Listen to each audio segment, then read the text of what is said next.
Assalamualaikum warahmatullahi wabarakatuh. Perkenalkan kami dari kelompok analisis laporan keuangan akan membahas tentang analisis komparatif laporan keuangan PT Java yang beranggotakan saya sendiri Muhammad Abdurrahman Syuraim, terus selanjutnya Devan Adha, Kenny Aditya dan Muhammad Abizar Arbitori. Selanjutnya ke pembahasan. Pembahasannya yang pertama ada penjelasan naik turunnya saldo yang ada di laporan keuangan. Kedua, sebab akibat naik turunnya saldo tersebut. Tiga, saran terhadap kondisi perusahaan. Empat, kesimpulan. Yang pertama akan dibahas oleh Kenny Aditya. Kepada Kenny Aditya dipersilahkan. Baiklah, terima kasih moderator. Yang pertama kita akan interpretasi penjelasan dari analisis laporan posisi keuangan. Jadi pada tahun 2023 total aset perusahaan ini meningkat sebesar 4,34%, yang artinya ini lebih tinggi dibandingkan pertumbuhan pada tahun 2022, namun tidak signifikan. Pertumbuhan ini terutama ditopang oleh kenaikan pada aset tidak lancar, yaitu aset tidak lancarnya di sini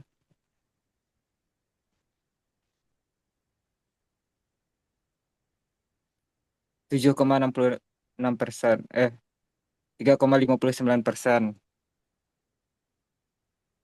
Sementara aset lancar hanya tumbuh tipis. Aset lancar naik sebesar 1,28%. Namun kenaikannya tertahan karena terjadi penurunan kas dan setara kas yang cukup signifikan, yaitu minus 17,03%. Walaupun demikian, pelemahan kas tersebut ditutup oleh kenaikan piutang usaha yang tumbuh sebesar 2,35%, serta peningkatan persediaan sebesar 4,44%. Hal tersebut mencerminkan adanya strategi penumpukan stok untuk mendukung permintaan di tahun berikutnya. Secara keseluruhan, pertumbuhan aset lancar cenderung terbatas karena dicampurkan antara penurunan kas dengan peningkatan piutang dan persediaan. Oh, bisa digeser, Sur?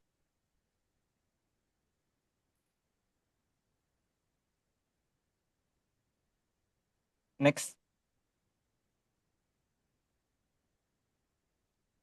Nah, aset tidak lancar justru mencatat kenaikan yang lebih tinggi, yaitu 7,66%. Pertumbuhan ini terutama berasal dari peningkatan aset tetap neto sebesar 7,19%. Ini menunjukkan adanya investasi tambahan pada sarana produksi dan fasilitas pendukung perusahaan. Di sisi lain, beberapa akun seperti Goodwill justru menurun sebesar minus 25,2%. Namun penurunannya tidak cukup besar untuk menutup pertumbuhan total aset yang tidak lancar. Lalu, liabilitas. Total kewajiban total kewajiban perusahaan meningkat sebesar 4,76%. Peningkatan ini disebabkan oleh kenaikan pada liabilitas jangka pendek yang tumbuh sebesar 13,5%. Hal ini utamanya disebabkan oleh meningkatnya hutang usaha dan utang bank jangka pendek sebesar 17,6% dan 5,4%. Tapi liabilitas jangka panjang justru mengalami penurunan sebesar minus 3,8%. Next. Jadi, pada tahun 2024, total aset perusahaan ini bertumbuh sebesar 1,63%. Namun, pertumbuhannya tidak semakin baik dari yang di mana tidak sebesar tahun sebelumnya yang 2003, yaitu 4,34%. Hal ini disebabkan oleh aset lancar menurun sebesar minus 0,28%, yang diakibatkan penurunan drastis dari piutang. Piutang ini terdiri dari piutang lain-lain, yaitu minusnya 97,90% dan 31,43%, meskipun nominalnya tidak terlalu besar. Namun penurunan total aset lancar ditutup oleh kenaikan piutang usaha pihak ketiga neto yang persentasinya 9,09%. Tapi nominalnya cukup signifikan untuk menutup. Ya. Jadi aset tidak lancar juga mengalami kenaikan pada tahun 2024 sebesar 3,59%. Namun kenaikannya lebih rendah dari tahun sebelumnya, yaitu 7,66%. Penurunan kenaikan aset tidak lancar ini disebabkan lumayan banyak akun yang mengalami penurunan nilai signifikan. Misalnya aset pajak tangguhan yang turun minus 42,09%, kemudian tagihan restitusi pajak minus 29,31%, dan goodwill turun juga 21,39%. Namun kenaikan aset hak guna neto mengalami kenaikan yang signifikan sebesar 110% yang menunjang pertumbuhan total aset tidak lancar. Jadi, kenaikan total aset 1,63% pada tahun 2024 ini banyak disumbang oleh aset yang tidak oleh aset tidak lancar. Meskipun aset lancarnya mengalami penurunan tadi ya, kita lihat penurunannya tadi sebesar minus berapa persen tadi. Jadi penurunan kas PT JPFA ini kami asumsi kami apa kami simpulkan karena pembayaran liabilitas. Karena pada tahun 2024 liabilitas perusahaan ini turun signifikan sebesar minus 9,72%. Yang di mana pada tahun 2023 liabilitasnya meningkat sebesar 4,76%. Kemudian untuk analisis indeksnya, selama tahun berjalan 2022 sampai 2024, total aset PT Japfa ini mengalami pertumbuhan, namun tidak signifikan, yaitu sebesar 6% saja, yang menggambarkan perusahaan tersebut mampu berkembang. Yang paling menunjang dari kenaikan total aset ini adalah seperti yang kita lihat tadi, adalah aset tidak lancar yang naik sebesar 11,52% dibandingkan aset lancar yang hanya naik 1% atau 0,99%. Alasan kenapa aset lancar hanya naik 0,99% ini mungkin dikarenakan perusahaan membayar hutang tadi. Baiklah, sekian yang dapat saya sampaikan. Saya kembalikan kepada moderator. Selanjutnya selanjutnya materinya akan disampaikan oleh saya tentang analisis laporan laba rugi. Di di tabel berikut terdapat tabel kolom YOY yang berarti year to year digunakan untuk menilai kenaikan atau penurunan dari saldo akun dari tahun 2022 ke 2023. Dengan cara carinya itu tabel dari 2023 dibagi dengan 2022 yang dikurang 100% yang hasilnya akan menjadi 4,5% seperti ini dan seterusnya hingga ke bawahnya. Lalu di analisis indeks tahun 2023 itu sama seperti YOY tahun 2022 ke 2023 caranya, dan hasilnya pun juga sama 4,5%. Di analisis indeks 2024 itu kita membagi saldo dari tahun 2024 dengan saldo dasarnya menjadi tahun 2022 lalu dikurang minus 100%.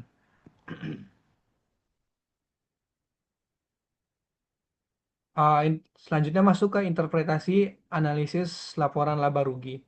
Laporan laba rugi komparatif menunjukkan kinerja perusahaan dengan membandingkan persentase antar tahun. Pada tahun 2023, penjualan neto naik eh, menjadi 51,176 miliar dari 48,972 miliar di tahun 2022 dengan kenaikan sebesar 4,5%. Tetapi beban pokok penjualan malah meningkat lebih besar dari penjualan dari 41.289 miliar menjadi 43.665 miliar dengan kenaikan 5,7%. Hal ini menyebabkan laba kotor agak turun menjadi 2,24% menjadi 2,24%. Pada tahun 2024, penjualan meningkat 9,04% menjadi 55,801 miliar, sedangkan HPP-nya naik 2,1% menjadi 44,583 miliar. Akibatnya, laba kotor melesat menjadi 49,35%, ya nominalnya 11.218 miliar. Ini dikarenakan penjualannya meningkat daripada beban pokok penjualannya di tahun 2024. Setelah laba kotor, selanjutnya beban operasi yaitu beban penjualan dan pemasaran serta beban umum dan administrasi yang mengalami kenaikan di kedua tahun tersebut. Pada tahun 2023, beban penjualan naik 15,6% dan beban umum dan administrasi naik 3%. Kenaikan total beban operasi ini mengurangi laba usaha yang turun 19,78% nominalnya 2.206 miliar di tahun 2023. Sebaliknya, di 2024, meski beban penjualan dan umum kembali naik masing-masing 8% dan 18%, peningkatan tersebut tidak sebanding dan dengan peningkatan laba kotor sehingga laba usaha tetap memiliki kenaikan. Di luar operasi inti, pendapatan dan beban keuangan juga memengaruhi laba akhir. Pada tahun 2023, pendapatan keuangan naik tinggi sebesar 366%. Nominalnya itu 34,7 miliar. Walau dari nominal mereka kecil, lalu biaya keuangan naik 20,79%, sehingga laba sebelum pajak itu turun 35,47%, menjadi nominalnya itu dari 1.261 miliar, nominalnya itu 1.261 miliar dari 1.954 miliar. Di 2024 beban keuangan malah turun 11,98%. Nominalnya 988 miliar ke 870 miliar. Sementara peningkatan besarnya laba usaha membuat laba sebelum pajak naik 236,2 menjadi eh, 4.241 miliar. Setelah pajak, laba tahun berjalan turun dari 1.491 miliar di tahun 2022, lalu naik ke 940 miliar di 2023. Lalu naik tinggi menjadi 3.212 miliar di tahun 2024. Penurunan laba bersih di tahun 2023 dikarenakan biaya pokok dan operasional yang tumbuh besar daripada penjualan seperti di awal tadi. Sedangkan peningkatan laba bersih di tahun 2024 tertolong oleh pertumbuhan pendapatan yang lebih tinggi dari efisiensi dan biaya.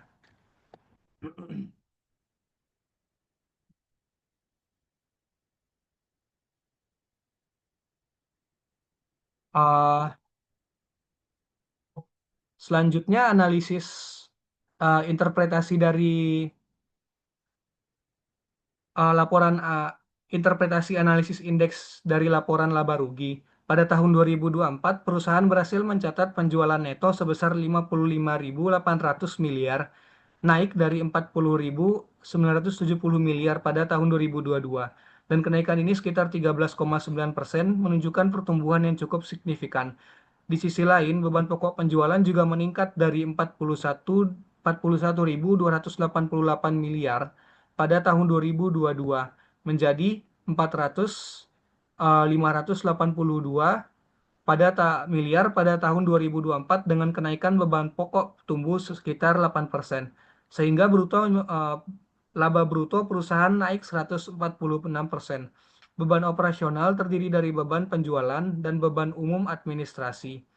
Total beban meningkat 123%. Meski demikian, eh, karena laba bruto tumbuh lebih pesat, laba usaha mengalami peningkatan sebesar 184%. Peningkatan beban ini tidak dapat menutup peningkatan dari penjualan perusahaan. Dengan demikian, walaupun perusahaan mengeluarkan biaya operasional yang lebih besar, kenaikan pendapatan menghasilkan peningkatan laba usaha hampir 2 kali lipat. Selanjutnya materi laporan Aluskas yang akan disampaikan oleh Devan.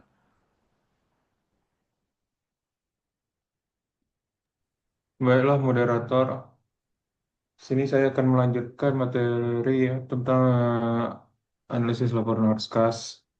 Sini kita bisa lihat pada gambar, ya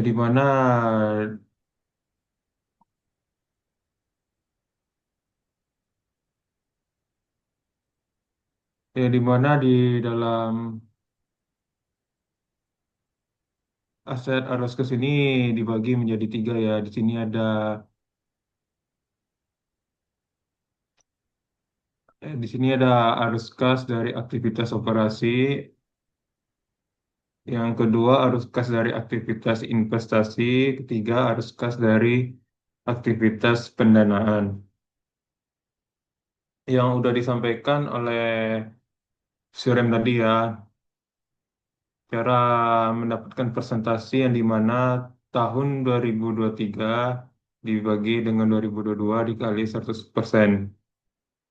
Di sini kita bisa melihat perbandingan dari penerimaan dari pelanggan yang dimana nominal tahun 2022 sebesar 48 miliar, 2023 51 miliar, yang dimana perbandingan ini bisa dilihat persentasenya sebesar 4,56%.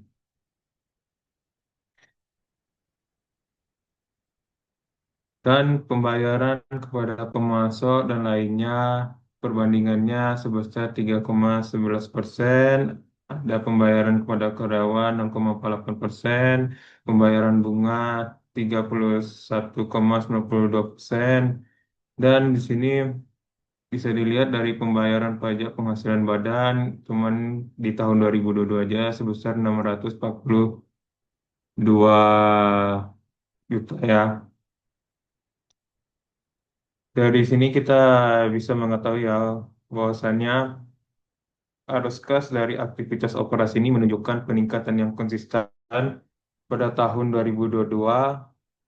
Kas operasi tercatat sebesar 1,42 miliar, naik menjadi 2,7 miliar di tahun 2023 dan kembali meningkat menjadi 4,86 miliar di tahun 2024. Jika dibandingkan dengan tahun dasar 2022, maka pada 2024 kas operasi mencapai indeks 2,40 atau hampir 2,5 kali lipat.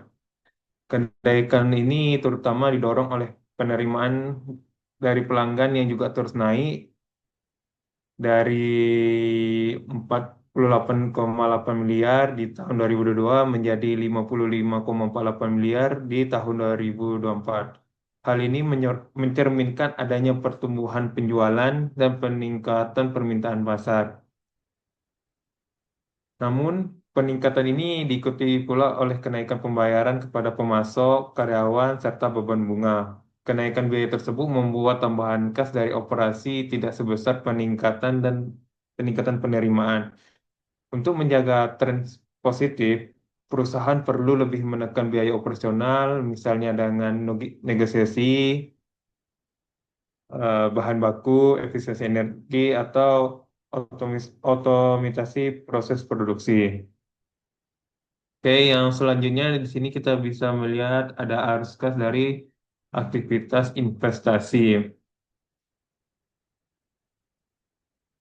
Kalau dilihat pada gambar sini, arus kas investasinya cenderung negatif ya, karena perusahaannya banyak mengeluarkan dana untuk pembelian aset tetap atau investasi baru. Hal ini terlihat pada tahun 2023 dan 2024 ketika kas keluar untuk investasi semakin besar dibandingkan tahun sebelumnya. Secara tren, kondisi ini menunjukkan cukup agresif melakukan ekspansi dan modernisasi asetnya. Karena strategi ini bisa berdampak positif dalam jangka panjang jika investasi tersebut meningkat kapasitas produksi, kualitas produk, atau diversifikasi usahanya. Namun jika tidak menghasilkan manfaat nyata, hal ini justru bisa menekan likuiditas. Oleh karena itu, setiap keputusan investasi perlu disertai studi kelayakan yang matang agar dana yang dikeluarkan benar-benar kembali dalam bentuk pendapatan. Oke, yang ketiga di sini ada arus kas dari aktivitas pendanaan. Kita bisa melihat ya aktivitas pendanaan di sini menunjukkannya ada perubahan besar ya dari tahun 2022 sampai 2024. Pada tahun 2022, perusahaan masih mencatat arus kas bersih positif sebesar 1,4 triliun, namun di 2023 menjadi 555 miliar, dan pada 2024 defisit semakin besar menjadi 3,38 triliun. Hal ini menunjukkan bahwa kas yang keluar untuk kewajiban pendanaan lebih besar daripada kas yang masuk.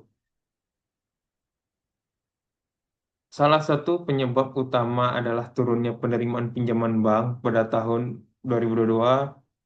Perusahaan menerima 5,47 triliun, turun tajam ya menjadi 609 miliar di tahun 2023. Bahkan berubah menjadi arus keluar sebesar 1,69 triliun di 2024. Penurunan ini bisa terjadi karena bank lebih selektif atau perusahaan membatasi pinjaman baru. Akibatnya sumber dana eksternal menjadi terbatas. Pembayaran utama jangka panjang juga masih tinggi. Pada tahun 2022 sebesar 2,28 triliun, turun menjadi 584 miliar di tahun 2023. Namun naik lagi menjadi 830 miliar di tahun 2024. Kondisi ini membuat kas perusahaan terus tertekan karena beban cicilan. Pembayaran dividen ikut memberi dampak, nilainya dari 724 miliar di tahun 2022 turun menjadi 581 miliar di tahun 2023, lalu naik kembali menjadi 819 miliar di tahun 2024. Pembayaran dividen yang besar di tengah arus kas yang negatif dapat mengurangi ruang perusahaan untuk menjaga likuiditas. Oke,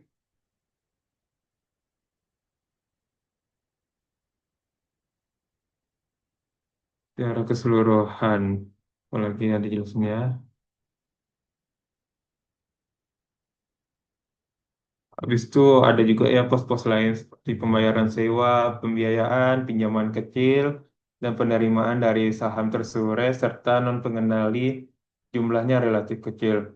Walaupun ada tambahan dari ekuitas di tahun 2023, nilainya tidak cukup untuk menutupi kekurangan kas dan pendanaan. Eh, itu saja yang bisa dapat ditampilkan moderator. Boleh dilanjutkan lagi moderator.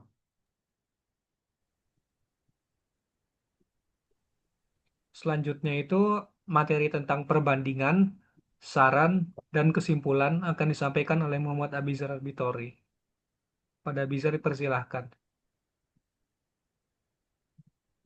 Baiklah, setelah kita melakukan analisis dari awal tadi, analisis posisi keuangan, analisis laba rugi, dan analisis arus kas, kita perlu membandingkan perusahaan kita ini dengan perusahaan dengan industri yang serupa. Next.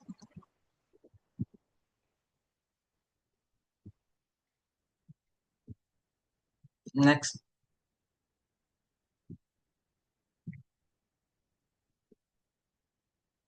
Berikut terlampir rata-rata industri, rata-rata kenaikan laba rata-rata industri dengan rata-rata industri yang sama. Pada periode 2022 sampai 2023, perusahaan mencatat penurunan laba dari 1,491 triliun menjadi hanya 945 miliar atau setara dengan 36,62%.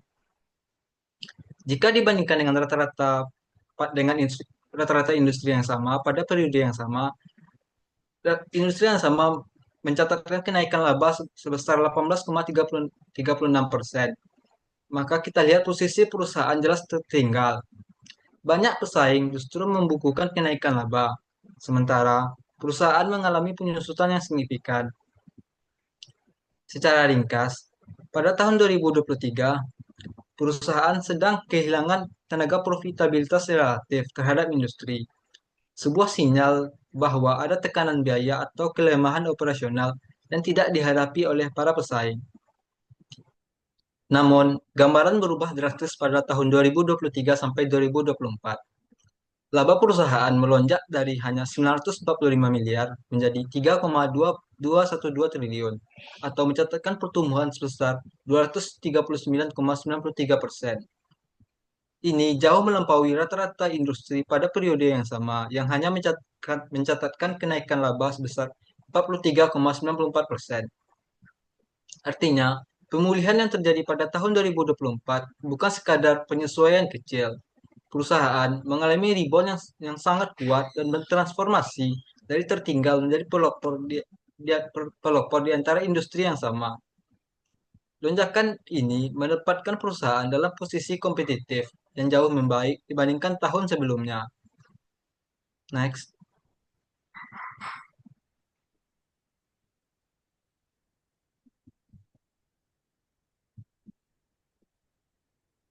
next. Selanjutnya adalah saran. Setelah melakukan analisis, kelompok kami memberikan beberapa saran. Yang pertama yaitu efisiensi biaya produksi dan operasional. Perusahaan perlu menekan kenaikan beban pokok penjualan dan agar tidak membebani laba bersih. Eh, pe- saya ulangi, saran pertama yaitu efisiensi biaya produksi dan operasional. Perusahaan perlu menekan kenaikan beban pokok penjualan dengan efisiensi bahan baku, proses produksi, dan distribusi. Lalu, perusahaan perlu mengendalikan beban administrasi dan penjualan agar tidak membebani laba bersih. Saran yang kedua yaitu melakukan perbaikan manajemen modal kerja.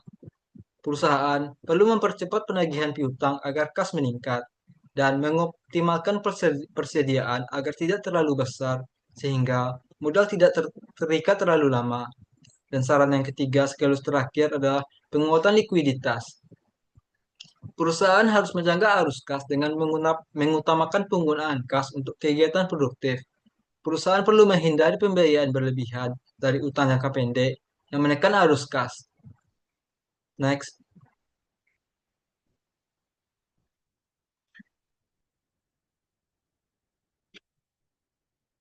next.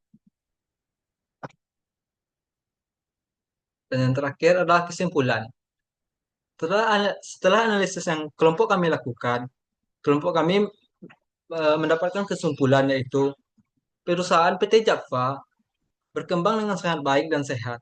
Perusahaan selama tahun berjalan 2022 hingga 2024 tidak ada mengalami kerugian. Perusahaan mampu dalam meningkatkan laba setelah tahun sebelumnya mengalami kerugian laba yang artinya perusahaan dapat menyelesaikan permasalahannya. Perusahaan juga mampu konsisten dalam menaikkan jumlah aset. Namun, perusahaan masih mampu berkembang signifikan dengan rata-rata perusahaan industri. Mungkin sekian yang dapat saya sampaikan. Saya kembalikan ke moderator. Sekian presentasi dari kelompok kami. Mohon maaf apabila ada kesalahan. Assalamualaikum warahmatullahi wabarakatuh.